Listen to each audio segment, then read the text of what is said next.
Hi friends and viewers, welcome to Nachi's YouTube channel. இன்னைக்கு நம்ம பார்க்க போற ரெசிபி Bhindi peanut fry. வாங்க ரெசிபிக்குள்ள போய் peanut fry. இது ஒரு நீங்க நார்மல் நிறைய Bhindi fry வீட்ல எல்லாரும் பண்ணிருப்பீங்க. ஆனா ஒரு ரெஸ்டாரன்ட் வெர்ஷன்ல ஒரு ஸ்டார் வெர்ஷன்ல அதை எப்படி பார்க்கிறது அப்படிங்கிறதுக்கு முக்கியமா நான் வந்து இத பீனட் அதாவது நிலக்கடலை சேர்த்து நம்ம இந்த ஃப்ரை பார்க்க போறோம். ஸோ சூப்பர்பான ரெசிபி. வாங்க ரெசிபிக்குள்ள டைரக்டா போயிடலாம். 3லேருந்து 4 டேபிள் ஸ்பூன் ஆயில் விட்டுறலாம். ஏன்னா பிண்டி அந்த பிசுபிசுப்பு தன்மை போகிற வரையும் வதங்கணும் இல்லையா? ஸோ அதனால் ஆயில் கொஞ்சம் இதுக்கு எக்ஸ்ட்ரா விட்டுருக்கோம் இல்லை. ஸோ ஆயில் ஹீட் ஆகிட்டோம். தாளிப்புக்கு கடுகு 1 டீஸ்பூன், கடுகு பொரிஞ்சிருச்சு. உளுந்தம்பருப்பு, உருட்டால் இது 1 டீஸ்பூன், கடலைப்பருப்பு. ஸோ இது அங்கங்கே கடி போடும்போது பொதுவாக இந்த மாதிரி பொரியல் டைப்பில் எது பண்ணாலும் ரொம்ப சூப்பராக இருக்கும். ஸோ கடலைப்பருப்பு சேர்த்துக்கலாம். 1/2 டீஸ்பூன், வரமிளகா 2 கிள்ளி வச்சுருக்கிறேன், காஞ்ச மிளகா, பூண்டு வாசத்துக்கு 2 பல்லு பூண்டு தட்டி வச்சுருக்கிறேன், அதையும் சேர்த்துக்கலாம். 1 ஸ்ப்ரிங் கருவேப்பிலை, அதையும் சேர்த்துக்கலாம். ஸோ நம்ம தாளிப்புக்கு போட்ட இன்க்ரீடியன்ஸ் எல்லாம் சூப்பராக கோல்டன் ப்ரௌனில் செவந்துருச்சு. இந்த ஸ்டேஜில் வெட்டி வச்சுருக்கிற பெரிய வெங்காயம் அதையும் சேர்த்துறேன். 1 பெரிய வெங்காயம் எடுத்துருக்கிறேன். ஆல்மோஸ்ட் ஒரு 250 கிராம்ஸ், அதாவது 250 கிராம் வெண்டைக்காய் எடுத்துருக்கோம். அதுக்கு 1 பெரிய வெங்காயம் லேசாக ஸ்வெட்டாக இருக்கும். உப்பு கொஞ்சம் சேர்த்துடலாம் தேவையான அளவுக்கு.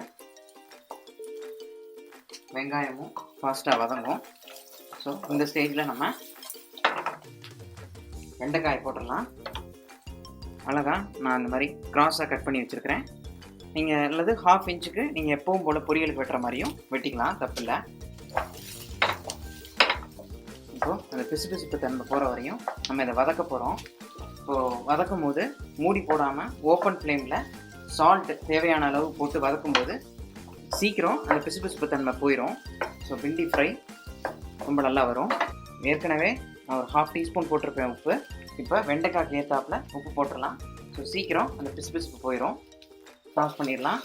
ஒரு 5 மினிட்ஸ் கழித்து 70% நம்மளுடைய வெண்டைக்காய் அருமையாக ஆயிடுச்சு. அந்த கலரும் இன்னும் நம்ம மாறலை. அந்த கலரை ரீட்டைன் பண்ணி குக் பண்ணுறது ரொம்ப முக்கியம். அப்போ தான் நமக்கும் சாப்பிடும் போது அப்பீலிங்காக இருக்கும். ஸோ இப்போ இந்த ஸ்டேஜில் நம்ம மசாலாஸை சேர்த்துடலாம். மஞ்சத்தூள் 2 பிஞ்சு, மிளகாய்த்தூள் 1 டீஸ்பூன், மல்லித்தூள் 1 டீஸ்பூன்.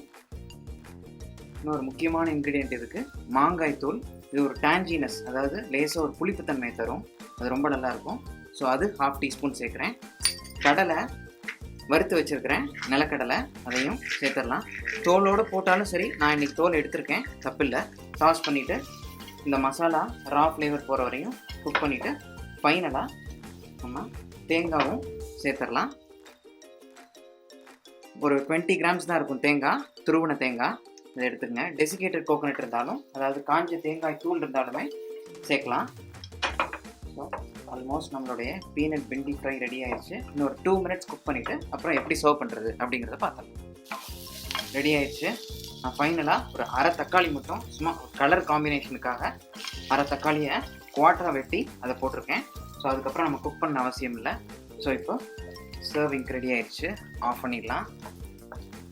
மாதிரி ஒரு பிளேட்டில் சூப்பராக கொட்டி தயிர் சாதம், ரசம் சாதம், ஈவன் வெரைட்டி ரைஸ் எல்லாத்தோடையுமே இந்த வெண்டைக்காய் ப்ரிப்பரேஷன் சூப்பராக இருக்கும். ஏன்னா நம்ம இதில் லேசாக அந்த அம்ச்சூர் பவுடர்னு சொல்லக்கூடிய மாங்காய் தூள் சேர்த்துருக்கோம். அதில் புளிப்பு இருக்கும்.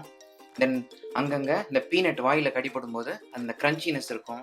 ப்ளஸ் வந்து நம்மளுடைய வெண்டைக்காய் பயங்கர சத்தான ஒரு வெஜிடபிள் எப்பயுமே.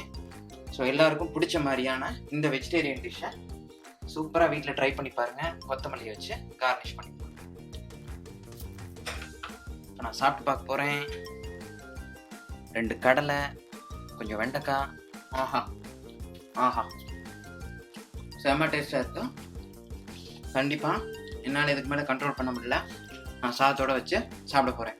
நீங்களும் இந்த வீட்டில் ட்ரை பண்ணி பாருங்கள். எப்படி வந்திருக்குங்கிறத என்னோட கமெண்ட் செக்ஷனில் தெரிவிங்க. தேங்க்ஸ் ஃபார் வாட்சிங் my video. Please do share and subscribe. Star cooking is always possible at home. Bye.